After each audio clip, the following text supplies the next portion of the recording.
Hey, it's Ian. How's it going? So today I'm going to give a shot at doing a video I've been wanting to do for months. And I keep thinking, oh, I should do this research and I should read this book and this and that before I do this video. And it keeps not happening. And recent events in this small niche I find myself in YouTube makes me want to just do it now. So here we go. So if you're coming here from outside of this very small niche in YouTube known as the vinyl community, I'm one of many people who just in general makes videos that talks, and I talk about records. You know, I'm wanting to branch out into different stuff. And so what I want to talk about, of course, as you can see by the title, is the case for a public record label.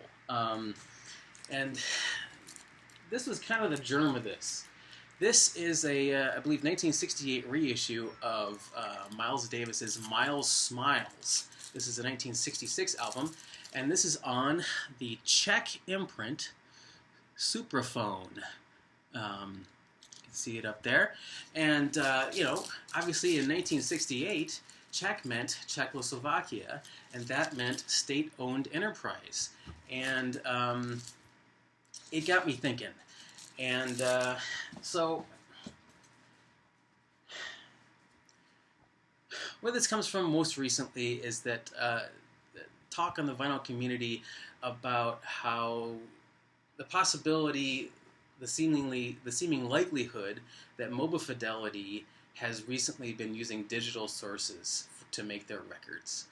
And that's something I've talked about on my channel quite a bit. I give a shit about sourcing, and I'm into records because I'm into analog.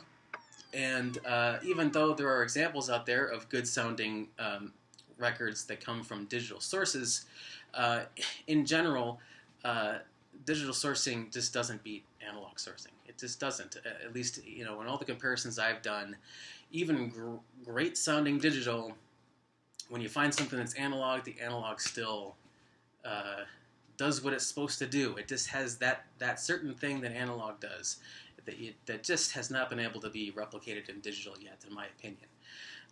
Even though that, it's getting smaller and smaller, that difference between analog and digital. People are kind of up in arms about that, and so you get people out there saying, "Gosh darn it, we need better labeling out there, and we need more transparency from the labels and all that." And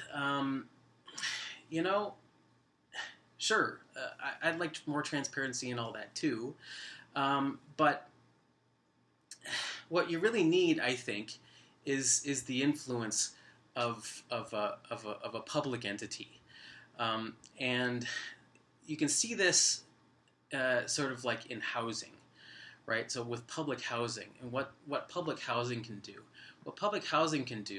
is it can be this sort of like positive influence. Like number one, you can increase the supply of housing through building public housing, and two, you can drive down the costs of rent. Three, you can heighten the expectations of what a landlord should do. And last but not least, you can house people. The point of public housing is to house people. And so, when you see people like opposing new housing projects, it's usually not because people want less housing out there. It's because people don't want more people getting rich off of others. And when you increase the housing supply with public housing, it kind of pushes things in the other directions. And of course, landlords, landowners don't like that, right? And they are who, however, has influence in the government. So, so it just seems to me that those same principles apply in the music business. It applies just about anywhere. So I first, like I said, I first got interested in this, and I looked into this label. And they've got a hilarious website. So they're an entity that survived the falling of the Iron Curtain, like you could call it that, I suppose. Like the state assets were sold off, and so you look at their website where they talk about the old days. They give the sort of the history of the company, and they talk about the complicated political situations of the past, and the unfortunate contemporary trends in 1946, and like they're just they do everything they can to just like minimize the good that a public institution can do, and so obviously they were able to license Western music, and make records, and I think the main point of this label was to promote Czech music, but look, they were doing this too. They did Bob Dylan reissues, and so why couldn't this be done here? Well, we know why it couldn't be done here, right? Is because it's capital controls our government, right? The people don't control our government. Capital controls our government. But there is this idea out there, though, that the state is this other thing, right? Because capital controls it, because we don't control it. If we controlled it, we wouldn't think of the state as being this other thing. But that the public sector, like it can't sort of like innovate, it can't, and that's what you need the private sector for. And there's a good book out here that kind of puts the lie to that, called The Entrepreneurial State by Mariana Mazzucato. And there's a whole chapter here dedicated just a really sort of brilliant takedown of that idea. Chapter 5, The State Behind the iPhone. And so basically, like everything that makes a smartphone is a public innovation. The internet, touchscreen technology, this, that, and the other, right? So, the private sector is good at maybe taking those things, putting them together, and making a widget out of those public sector innovations. But a lot of innovation really comes from the direction of the state. And so, like, a key public intervention in the music business are tape recorders. Guess where those come from? That comes from the worst government of all time, you might say. That's a Nazi innovation. Our high quality tape recorders. That my understanding is basically like they developed these high quality tape recorders so that Hitler could send tapes of his speeches out to radio stations and have his speeches broadcast all over the place. Back then, as I understand it, like the only way for you to have heard a Hitler speech on the radio is because he's in your town talking that night, and it's just being broadcast live.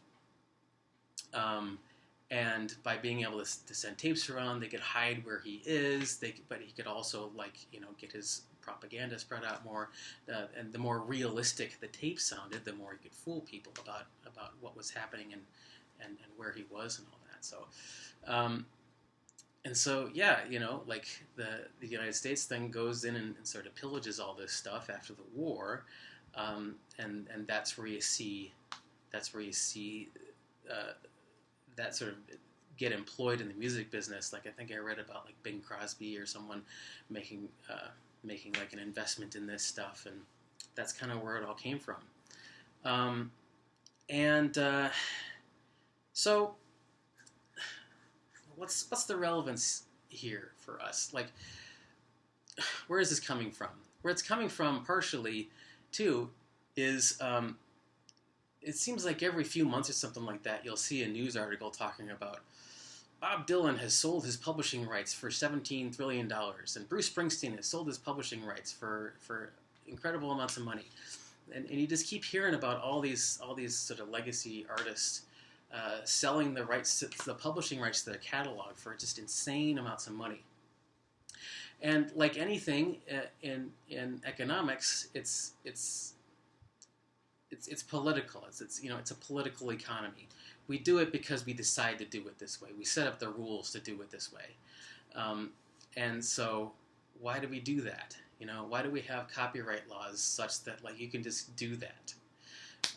And wouldn't it maybe make more sense to have some period, let's say 25 years, someone smarter than me might know a better number than 25 years for some reason, but some period, let's just say 25 years, where like you get to capitalize off of that stuff.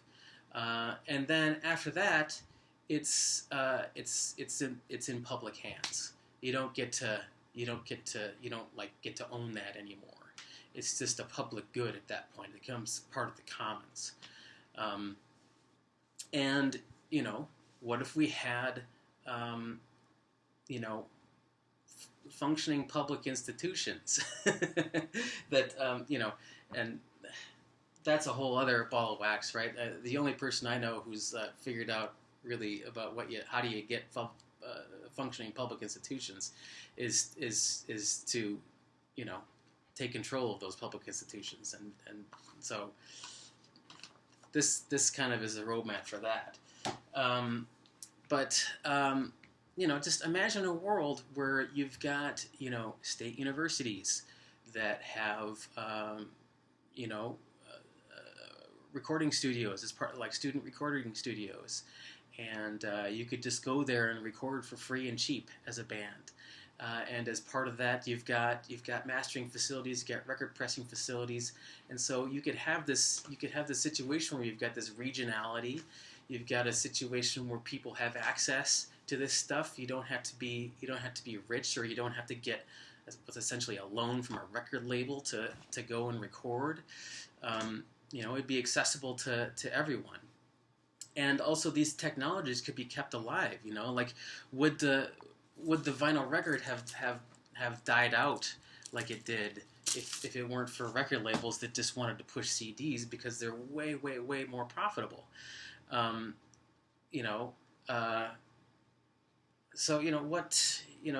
not only would these technologies maybe not die out, but you'd also just have there'd be a path for people to have careers in these things if they wanted. I've talked to several mastering engineers, and when you ask them about like training the next generation, the basic answer is like, we're too busy.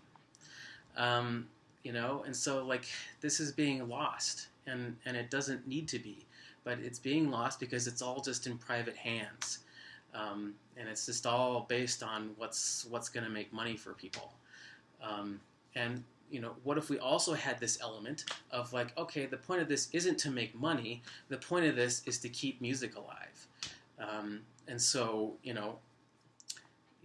the public then gets control of the tapes after a while. These public institutions then manage these tapes, and all the jobs that are associated with that, and all the keeping alive of technology. And all the maintenance that's associated with that, and the democratic decision making that can be part of that, because we're just record consumers like me are just sitting at home and crossing our fingers that someone will put out the record that we want, and that they do it in the way that we want, and if you had a democratic institution, you could just do those things. And these things could help keep prices down.